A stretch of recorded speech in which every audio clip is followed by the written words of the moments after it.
The Flight of Expectations. Meridian Airways Flight NA 780 prepared for departure under the soft hues of a setting sun. Passengers bustled about in the terminal, their lives converging momentarily in this shared journey. Among them was Camille Harris, a poised and composed woman in her mid-30s.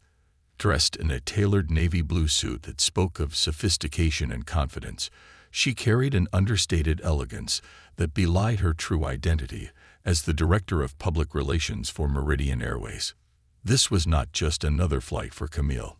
Her mission was to conduct a covered evaluation of the airline's customer service and overall experience. Her sharp eyes missed nothing. She observed the subtle nuances of the staff's interactions, the condition of the aircraft, and the demeanor of the passengers. With a worn leather-bound notebook in hand, Camille exuded a quiet authority. The air of anticipation thickened as the boarding announcement echoed across the terminal. Camille made her way to the priority boarding line, glancing briefly at her boarding pass. Seat 3A, a first-class window seat. She carried herself with the grace of someone used to navigating spaces where she wasn't always welcomed, a skill honed over years of professional and personal challenges. Once on board, Camille settled into her seat, her keen gaze taking in her surroundings. The first-class cabin was immaculate, with its cream-colored leather seats, ambient lighting, and the faint aroma of freshly brewed coffee wafting through the air. The flight attendants moved about with practiced efficiency, their smiles warm but controlled. Camille noted their professionalism with a slight nod of approval. As the other passengers filed in, Camille caught sight of a man seated across the aisle from her, a middle-aged businessman with a gruff demeanor. His tailored suit and gold cufflinks screamed wealth, but his body language radiated impatience. He glanced around the cabin with a look of discontent, muttering about delays to no one in particular.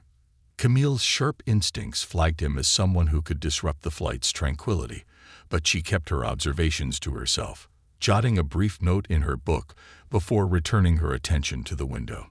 The plane began to taxi down the runway, and soon they were airborne, soaring through the clear evening sky.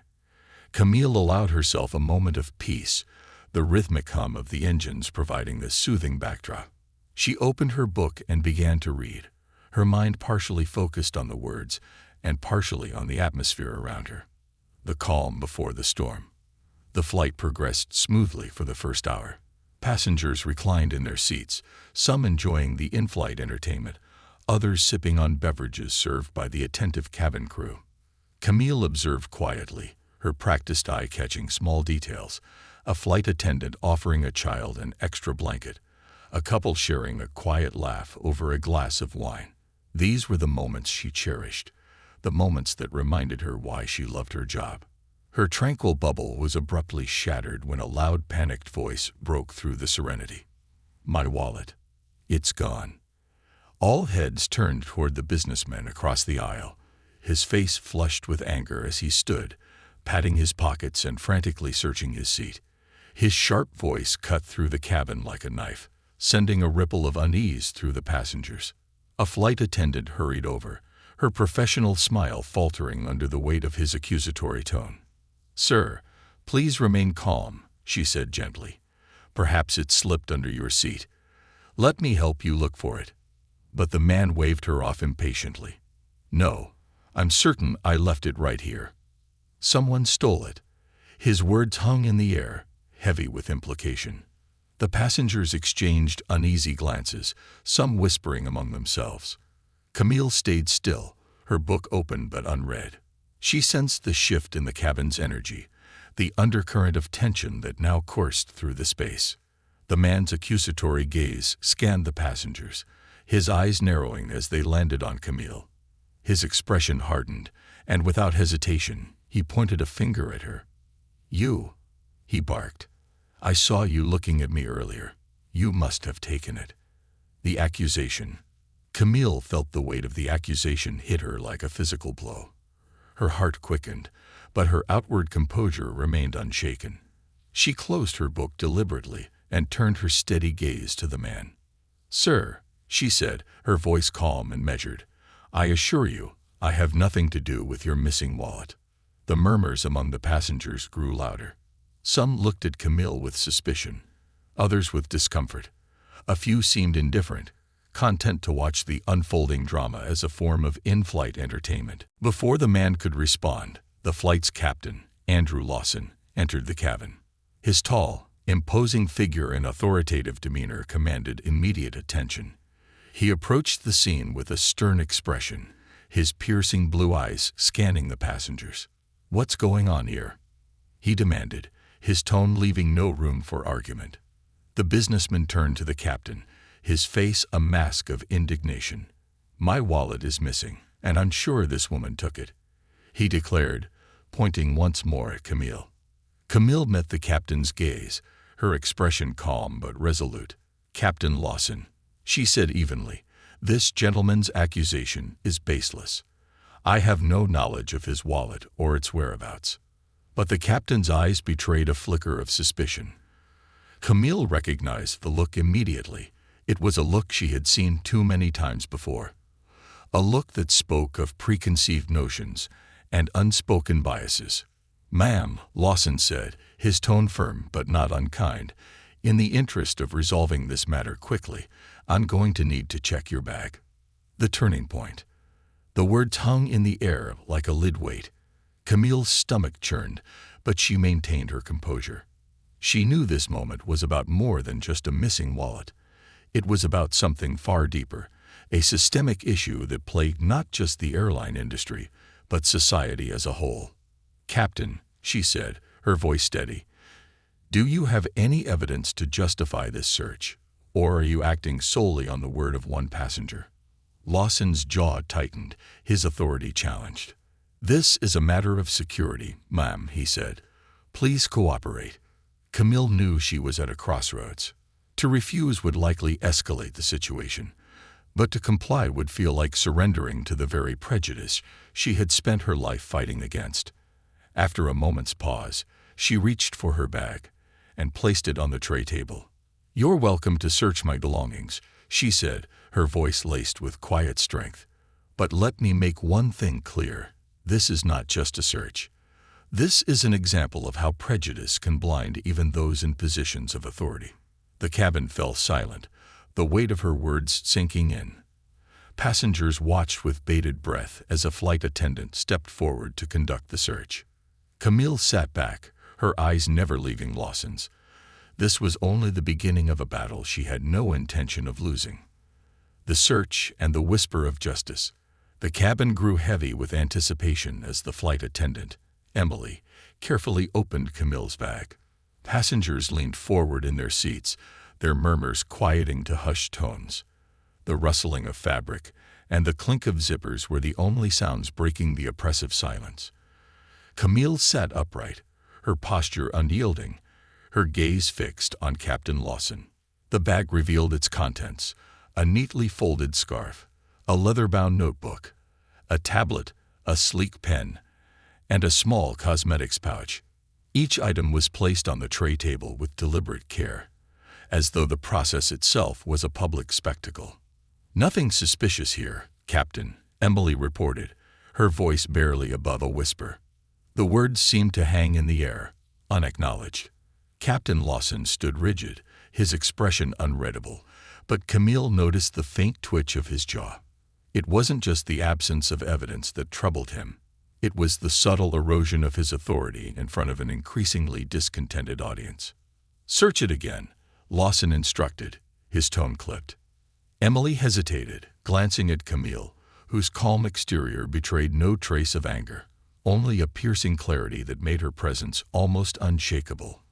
Without protest, Camille spread her hands slightly, signaling her compliance. "You may search it again," she said, her voice steady and controlled, "but the results will not change." Emily complied, sifting through the bag more thoroughly, though her movements lacked conviction. Camille's belongings were methodically laid out once more, revealing nothing that could even remotely connect her to the missing wallet. The ripple effect.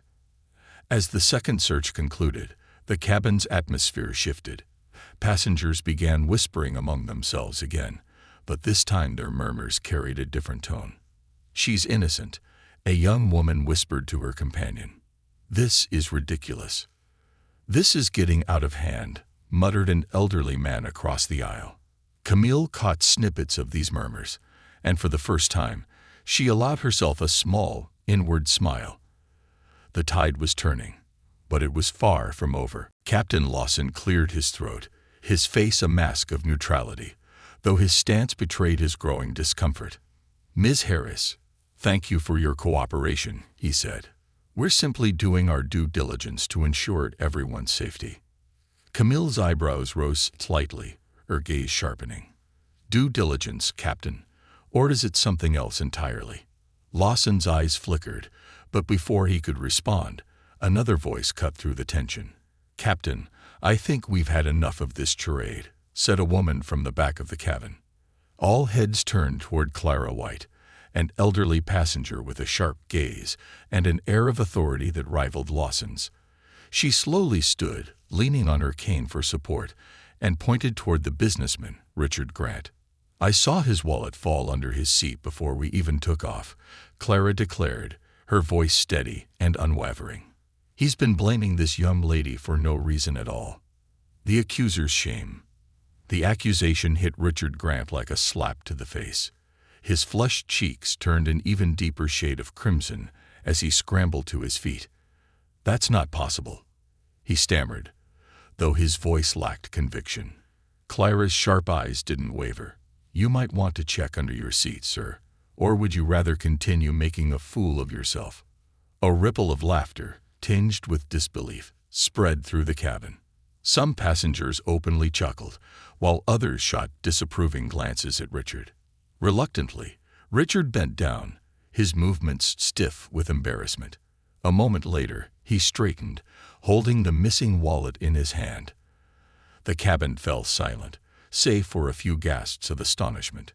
I must have dropped it," Richard mumbled, avoiding eye contact with everyone, especially Camille. Camille, however, remained seated, her calm demeanor unchanged. "It seems the matter is resolved," she said, her voice cool and measured. "Perhaps next time, Mr. Grant, you'll think twice before casting baseless accusations." The flight's reckoning.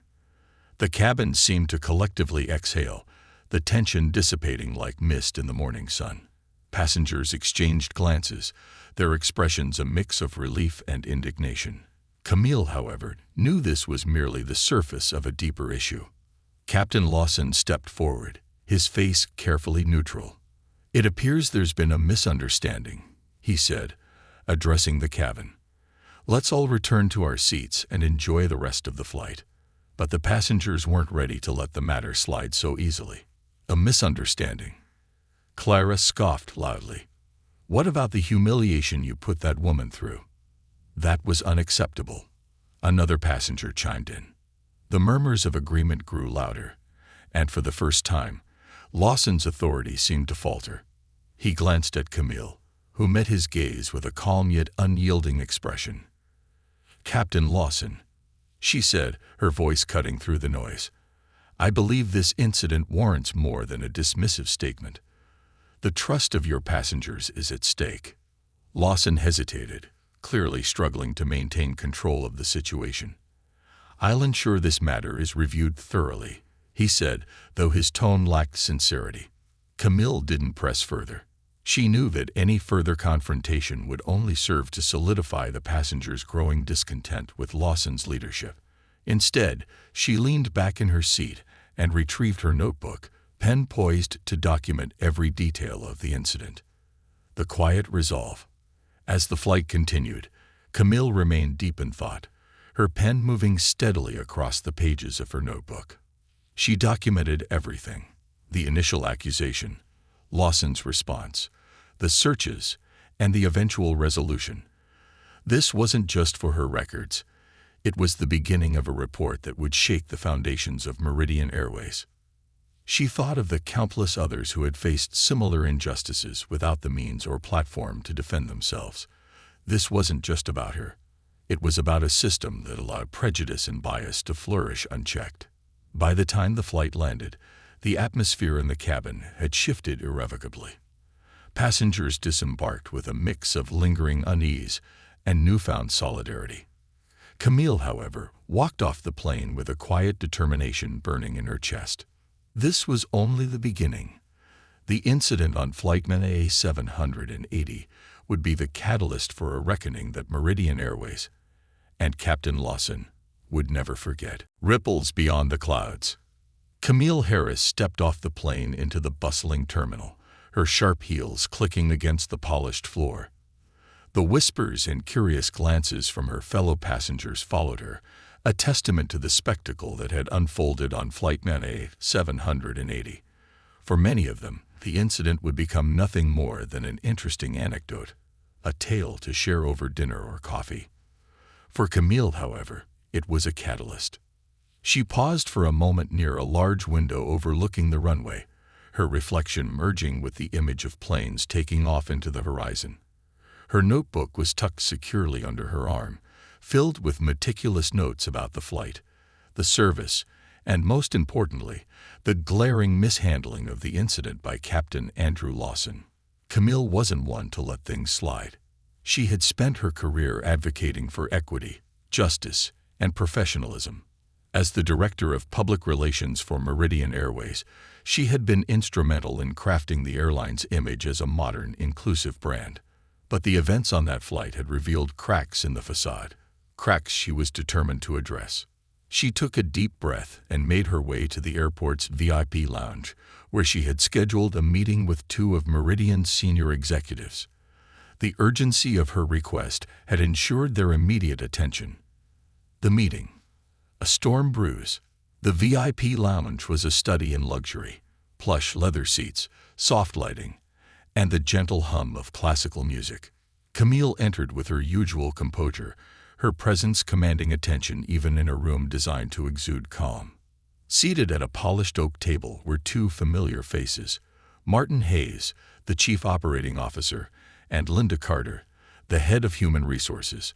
Both rose as she approached, their expressions a mix of curiosity and concern.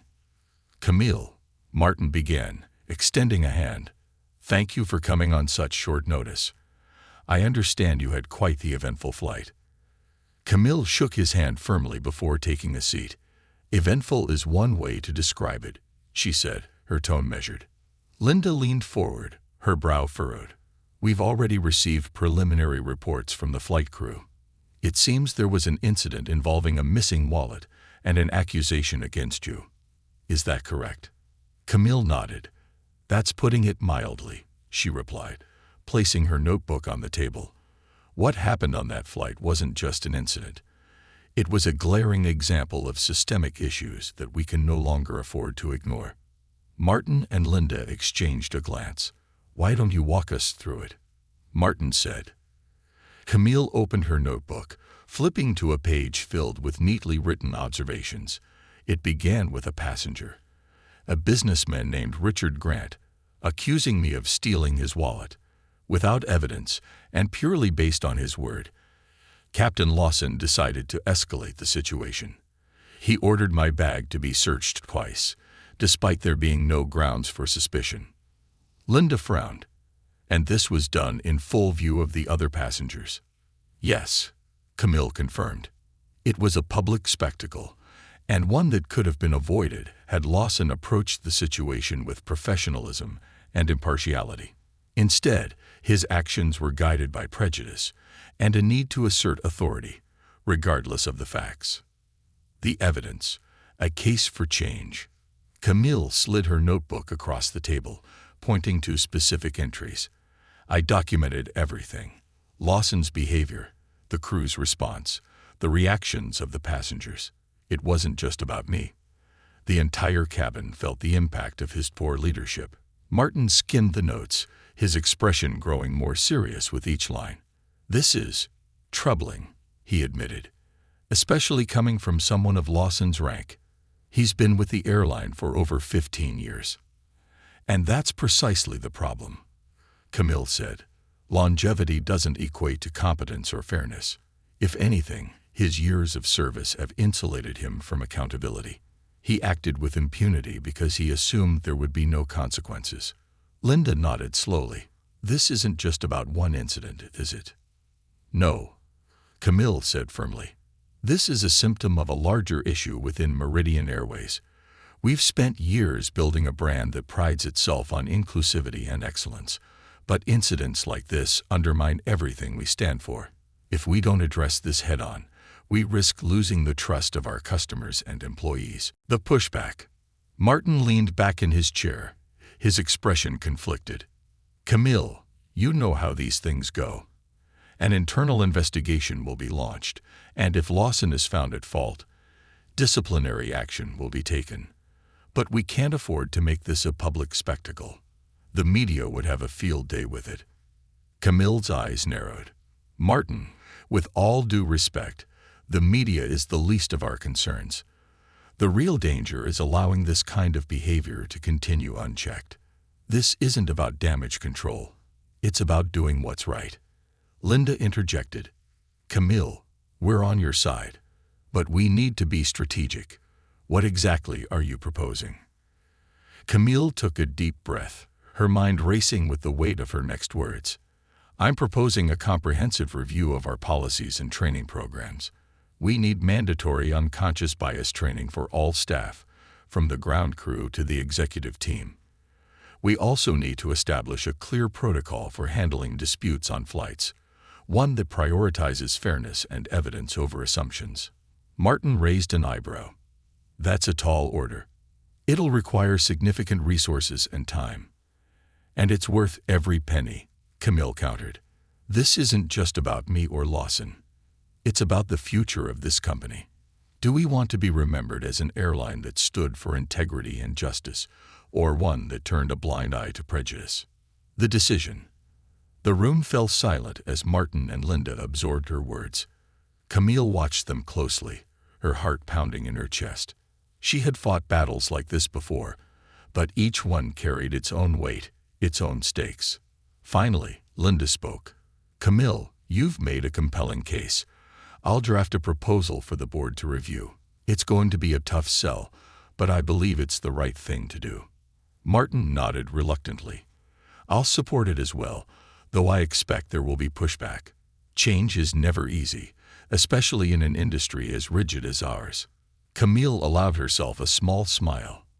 Thank you. I'll provide any additional documentation or support you need. As the meeting concluded, Camille felt a renewed sense of purpose. The road ahead would be challenging, but she was no stranger to adversity. She had planted the seeds of change, and now it was up to her to nurture them into something transformative, the beginning of a movement.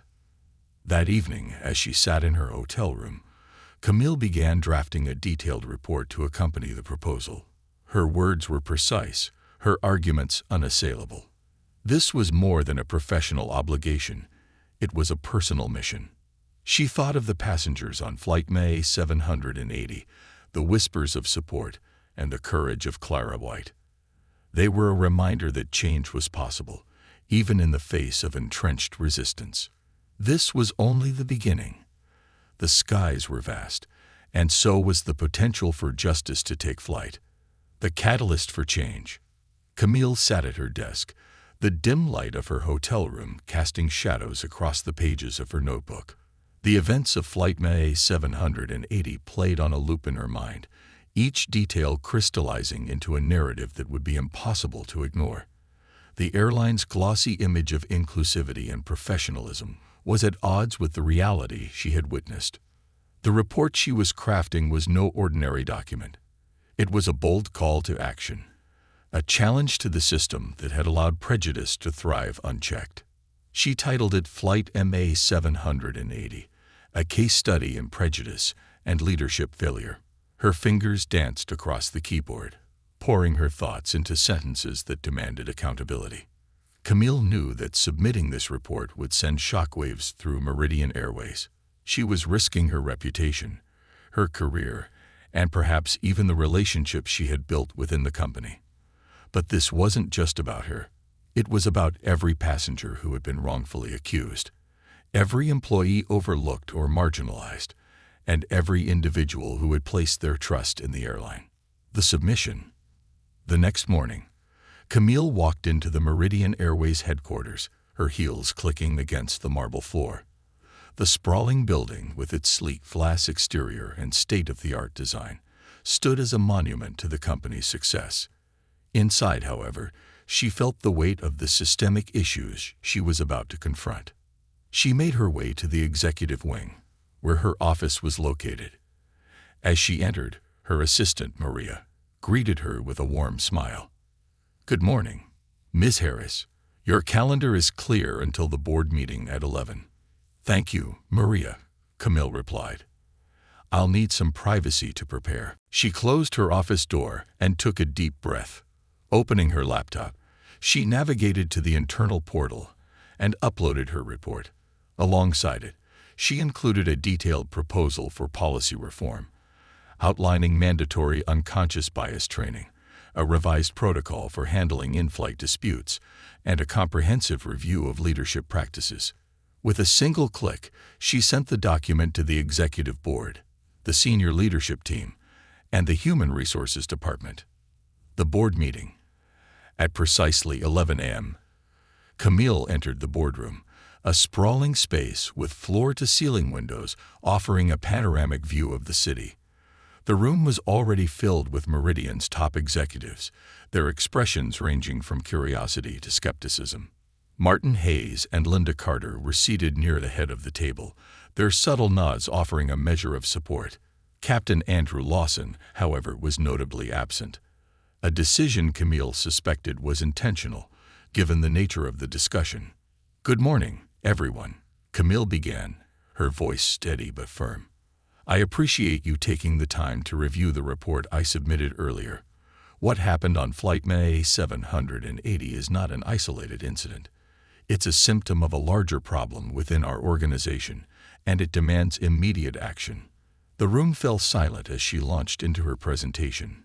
Using slides and data, Camille outlined the sequence of events, the failures in leadership, and the broader implications for the company's reputation. "As you can see," she concluded, "this isn't just about a single flight or a single captain. It's about the culture we fostered, or failed to foster. Our passengers and employees deserve better. If we don't address these issues now, we risk losing their trust permanently." The resistance. As Camille finished her presentation, a murmur spread through the room. Some executives exchanged uneasy glances, while others avoided eye contact altogether. Finally, one of the senior board members, Thomas Brandt, spoke up. "Ms. Harris, while your points are valid, we must consider the practical implications. Implementing these changes will require significant resources and could disrupt operations. Is this really the right time to overhaul our policies?" Camille met his gaze, unflinching. "Mr. Brandt, if not now, then when? Ignoring these issues will cost us far more in the long run, both financially and in terms of public trust. The damage to our reputation could be irreparable." Another board member, Susan Lin, nodded in agreement. "Camille's right. We've built our brand on the promise of excellence and inclusivity. If we fail to live up to that promise, it's not just our passengers who will suffer, it's our entire organization." The room fell silent again, the weight of the conversation settling over the table. The unexpected ally. Just as the tension reached its peak, the door opened and Captain Andrew Lawson entered the room. His face was drawn, his usual confidence replaced by a more subdued demeanor. "Apologies for the interruption," he said, his voice unusually quiet. "I thought it was important that I be here for this discussion." Camille's eyes narrowed slightly, but she remained composed. "Captain Lawson, I wasn't expecting you. Do you have something to add?" Lawson hesitated for a moment before speaking.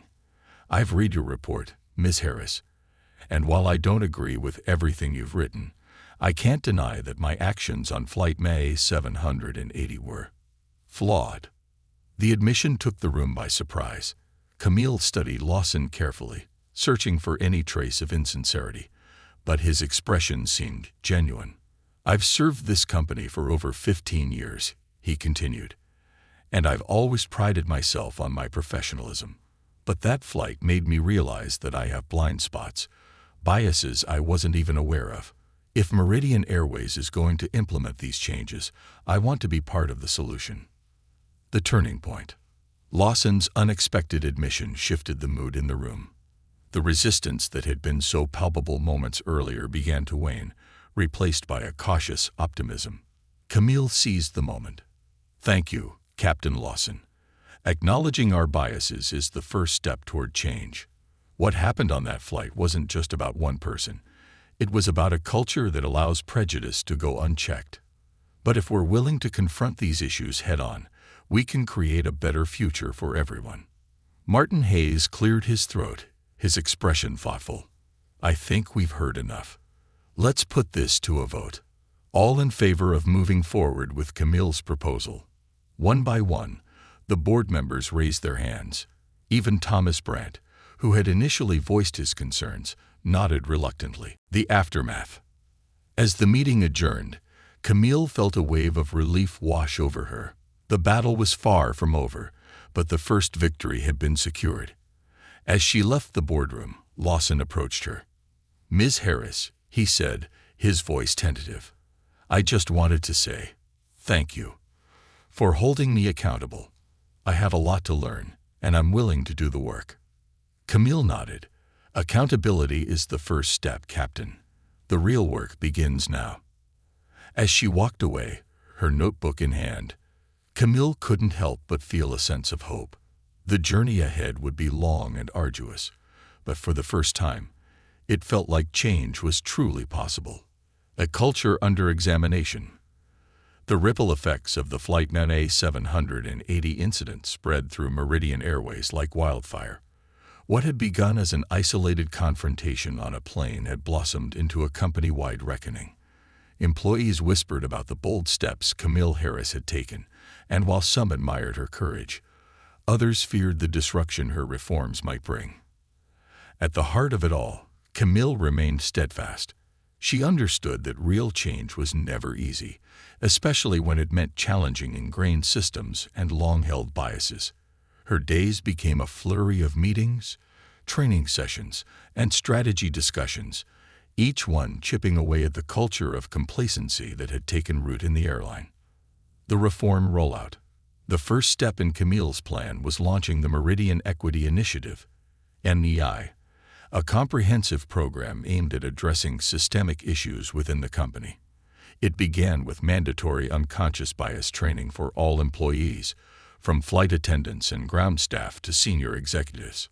On a rainy Monday morning, Camille stood in a large conference room, addressing the first group of participants. The room was filled with a mix of curiosity, skepticism, and quiet resistance. Among the attendees was Captain Andrew Lawson, seated in the front row. His presence was both a statement and a test. He had chosen to participate voluntarily, signaling his willingness to change. Camille began the session with a calm but firm tone. "Good morning, everyone. Today isn't about blame or punishment. It's about growth. We're here to examine the biases we all carry, consciously or unconsciously, and to learn how they affect the way we interact with one another and our passengers." She introduced the session's facilitator, a renowned expert in diversity and inclusion. Over the next few hours, the participants engaged in exercises and discussions that forced them to confront uncomfortable truths. Role-playing scenarios revealed the subtle ways bias could influence decisions, while data-driven presentations highlighted the tangible consequences of prejudice in the workplace. Lawson, to Camille's surprise, actively participated. He shared his reflections on the Flight 780 incident, admitting how his assumptions had clouded his judgment. His candidness earned him a few skeptical looks, but also a measure of respect. By the end of the session, many participants left with furrowed brows and thoughtful expressions. The process had begun, but Camille knew it would take time to see real change. The pushback. Not everyone embraced the reforms with open arms.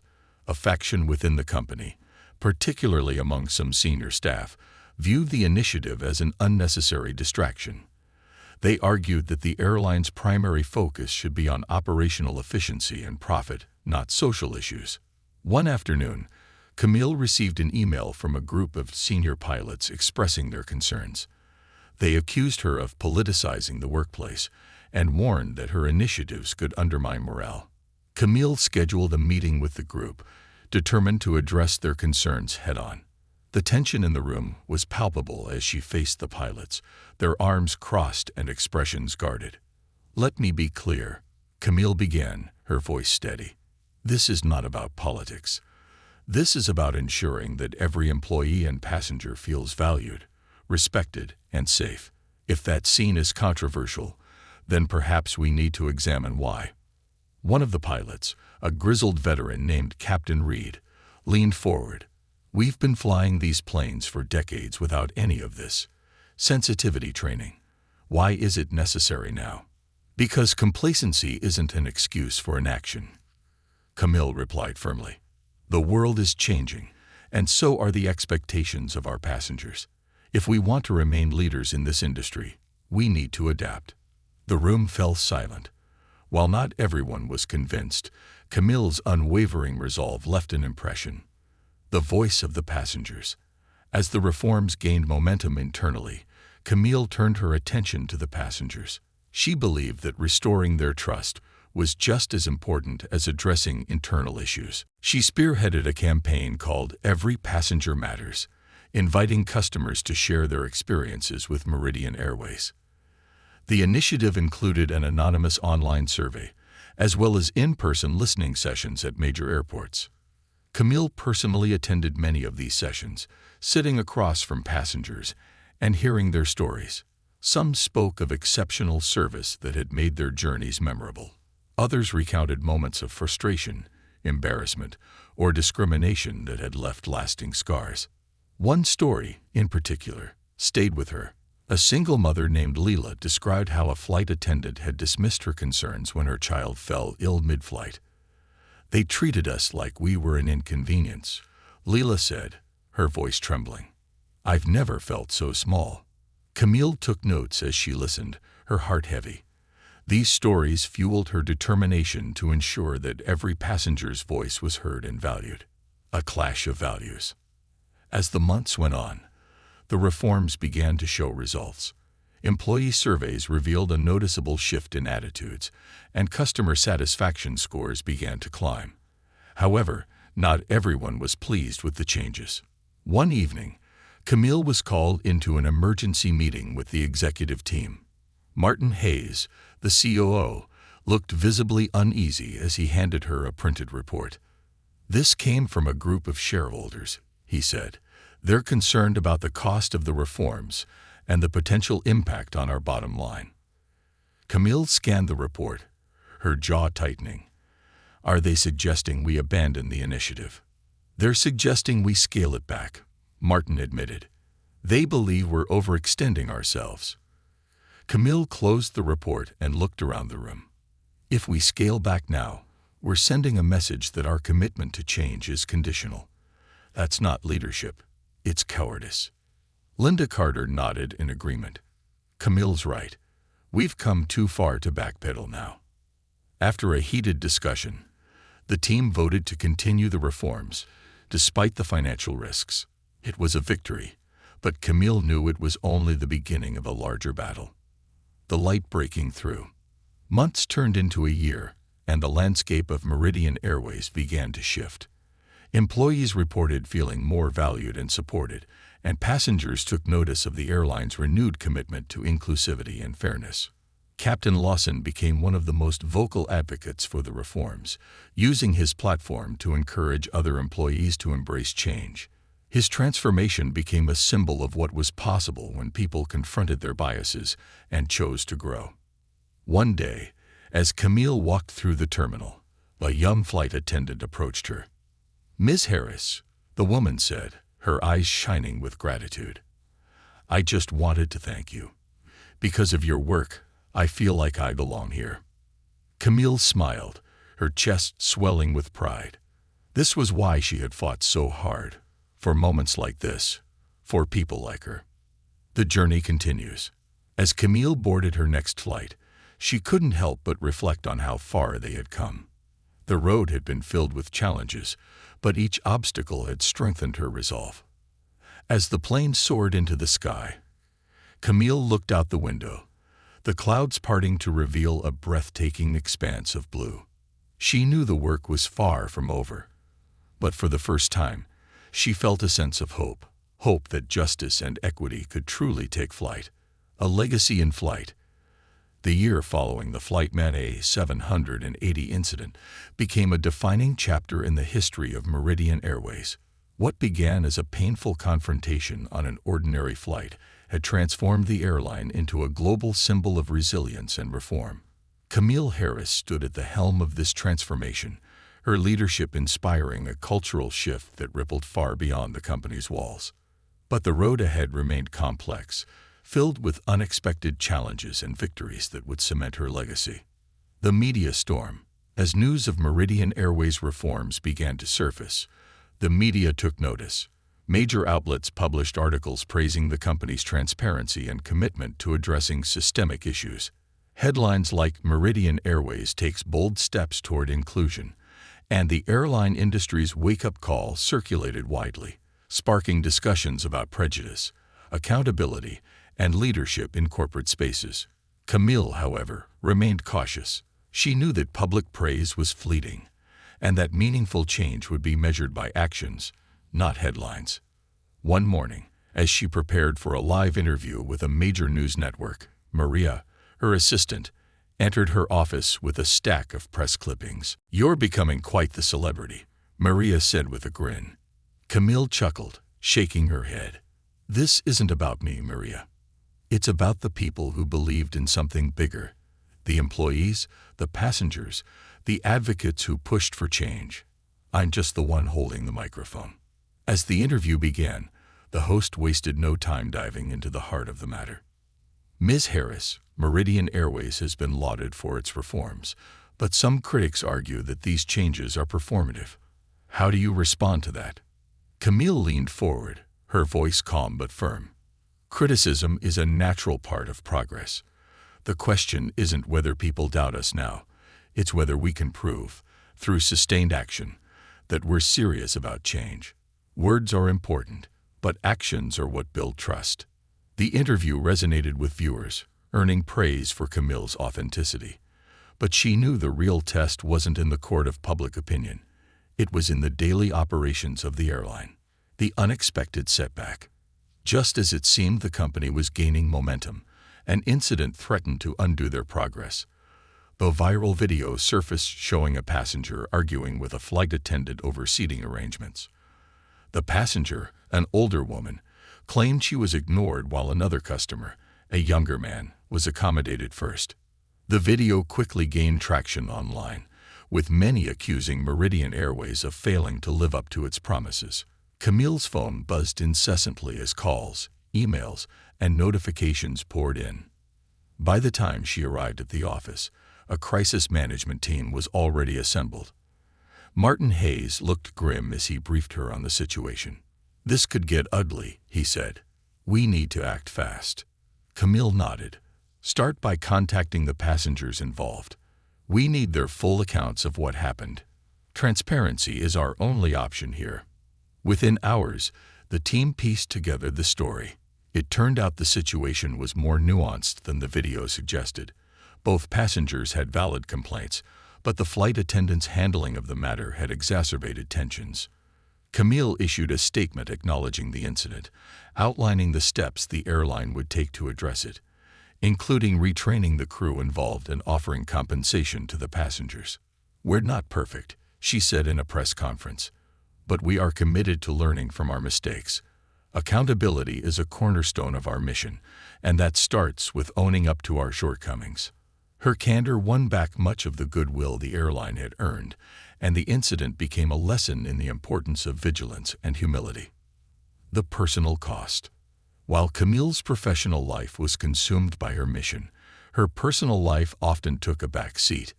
Late nights at the office and endless travel meant missed family dinners, forgotten birthdays, and moments of solitude that weighed heavily on her. One evening, as she sat in her apartment, the city lights twinkling outside her window, she received a call from her younger sister, Monica. "Camille, we miss you," Monica said, her voice tinged with concern. "You're doing incredible work, but don't forget to take care of yourself." Camille sighed, leaning back in her chair. "I know, Monica. It's just, there's so much at stake. I can't afford to slow down. Even heroes need rest." Monica replied gently, "You've always been the strong one, but you don't have to carry everything alone." The conversation lingered in Camille's mind. She resolved to find a better balance, knowing that her strength came not only from her work, but also from the people who supported her. The victory. By the end of the year, Meridian Airways unveiled its first diversity and inclusion report, a comprehensive document detailing the company's progress and future goals. The report highlighted key achievements: a 35% increase in employee satisfaction, a 20% decrease in customer complaints related to discrimination, the establishment of a passenger advocacy council to address concerns more effectively. At a celebratory event marking the launch of the report, Camille took the stage to deliver a speech. The room was filled with employees, executives, and partners who had played a role in the airline's transformation. "This journey has not been easy," Camille began, her voice filled with emotion. "We've faced challenges, criticism, and setbacks. But we've also seen the power of courage, collaboration, and resilience. Change isn't a destination, it's a process. And today, I'm proud to say that we are firmly on that path." The room erupted in applause, a testament to the collective effort that had brought them to this moment. The enduring legacy. Months later, as Camille prepared to step down from her role as Director of Public Relations, she reflected on the journey that had brought her here. Flight MA 780 had been the spark, but the fire of change had been fueled by countless voices, each one contributing to a brighter future. Her successor, a young and ambitious leader named Elena Cruz, shared her vision for the company's continued evolution. As Camille handed over the reins, she felt a sense of peace. On her final day at Meridian Airways, Camille boarded one last flight as an employee. As the plane soared into the sky, she gazed out the window, the vast expanse of clouds reminding her of the limitless possibilities that lay ahead. The world had changed, and so had she. But one thing remained constant: her belief in the power of justice, equity, and the human spirit to rise above. A final flight. As the flight ascended into the clouds, Camille sat back in her seat, allowing herself a rare moment of reflection. The hum of the engines was a soothing backdrop, and for the first time in years, she wasn't scrutinizing the service or watching for potential issues. She was simply a passenger, letting go of the weight she had carried for so long. A familiar voice. Midway through the flight, a voice crackled over the intercom. "Ladies and gentlemen, this is your captain speaking. It's an honor to have you on board today. I'd like to extend a special welcome to one of our passengers, Ms. Camille Harris, who has played an instrumental role in shaping the future of Meridian Airways." The cabin filled with soft murmurs as passengers turned to look at Camille, their faces lighting up with recognition and admiration. She smiled politely, nodding to those nearby, but her attention was drawn to the voice on the intercom.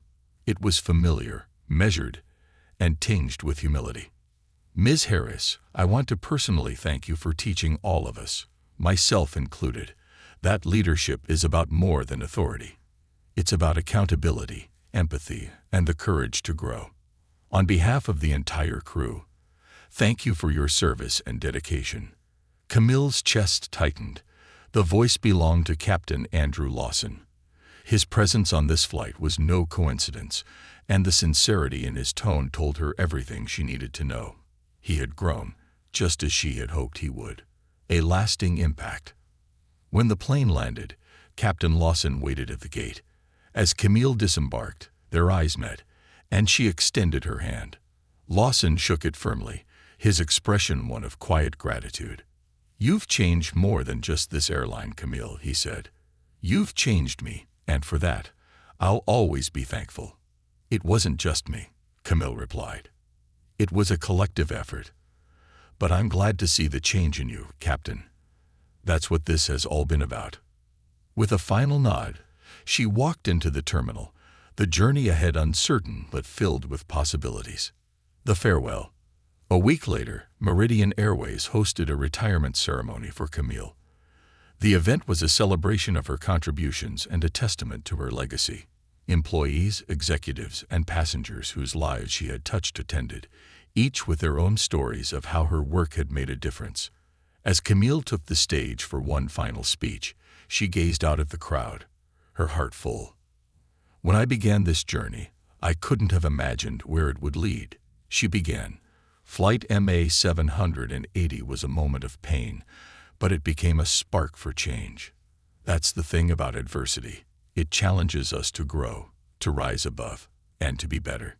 Together, we've proven that change is possible, even in the face of resistance." The applause was deafening, but it wasn't the sound that moved her. It was the faces in the crowd. The flight attendants, the pilots, the ground crew, and the passengers who had all become part of the story. They were her legacy, and they would carry the torch forward. A new chapter. After the ceremony, Camille stepped outside, the evening air crisp and cool. She looked up at the night sky, the stars scattered like jewels across the darkness. For the first time in years, she felt untethered, free to chart her own course. Her phone buzzed with a message from Monica. "Dinner next week. No excuses this time." Camille smiled, her reply immediate. "Absolutely. It's time to reconnect." As she walked toward her car, the city lights twinkling in the distance, Camille felt a sense of peace. Her work at Meridian Airways was done, but her story was far from over. The skies were vast, and she was ready to soar toward new horizons. The legacy of Flight MA 780. Years later, Flight MA 780 would be remembered as the turning point for Meridian Airways. The reforms Camille championed became a model for the entire industry, proving that accountability and empathy could transform even the most rigid systems. And while Camille's name appeared in countless articles and history books, her greatest legacy lived on in the people she had empowered, those who believed in justice, fairness, and the boundless potential of the human spirit to rise above.